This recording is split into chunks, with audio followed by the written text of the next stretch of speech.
Ayan, may tira-tira po ba tayong mga ulo ng isda na hindi nakain? Ito nga ay may ginawa na naman tayong toge. So, fresh po yan dito sa bahay. So, ako lang po yung gumagawa niyan. Walang chemical, walang halong dumi o tayong gumagawa. Ito nga, hinalo natin. So, yun yung ulam natin for today's video. Siyempre, may prutas rin tayo. So, yan na yung kawali natin. Lalagyan lang natin ng oil, basal.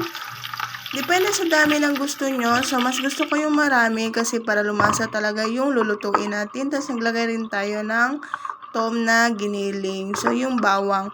So, may giniling na kasi kami dito. Nakaprepare na yan para madali na lang pag nagluluto po kami.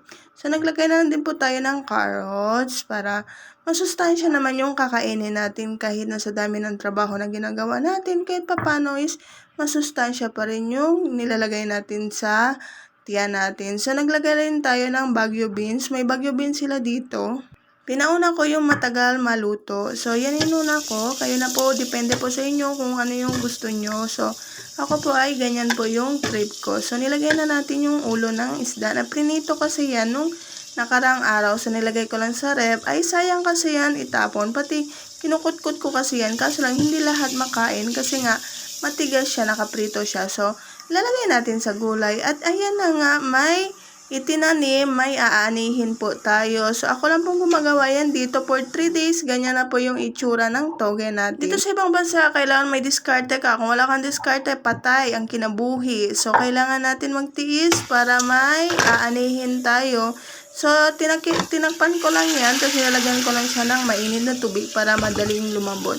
Para hindi tayo abutan ng pulis. Nilagyan ko pala yan ng atsal. Kasi papadagdag din siya ng lasa or ng sustansya.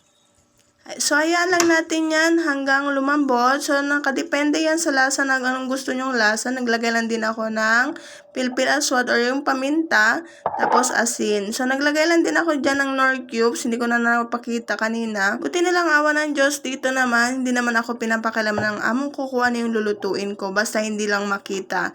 So, pinapakita ko yan pag luto na. So, naglagay na din tayo ng cabbage. So, kung ano lang yung nilalagay natin sa rekado ng paggawa natin ng gulay na kung ano yung gusto nyong ihalo nyo na lang din. So, nakadepende naman yung lasa kung anong gusto natin kasi iba-iba naman yung pang-taste natin. So, ganyan lang po yung ginawa ko.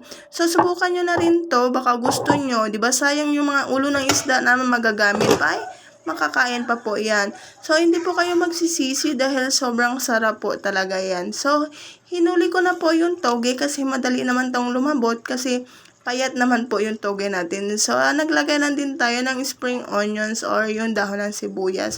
So, tinakpan lang ng saglit para maluto lang siya. Ayan na siya. O, diba? Ang sarap tignan. Nung nakaraan kasi nagluto ako niyan, nalabog siya. Pangit na rin siyang kainin para na siyang na-overcook. So, ayan na nga. Kain na po tayo. Salamat sa Diyos sa blessing. Lord sa blessing. Kain mo tayo. Pangit talaga yung ano, pag kumain ng ganito, tapos inom kang tubig. Pangit ang lasa. Buti na lang, di ako para sa ano. Wala. Bulay din yung ubat ang lalit. Andito, te. Sabi ako, andito. Andito, arak, te. Pero takit, ang chop-chop ba, no? Nyari. Bakit na? Saba ka. Parang palanggan ko ng sugo na po. Madam. Kiwa. Malaka pa, malak na.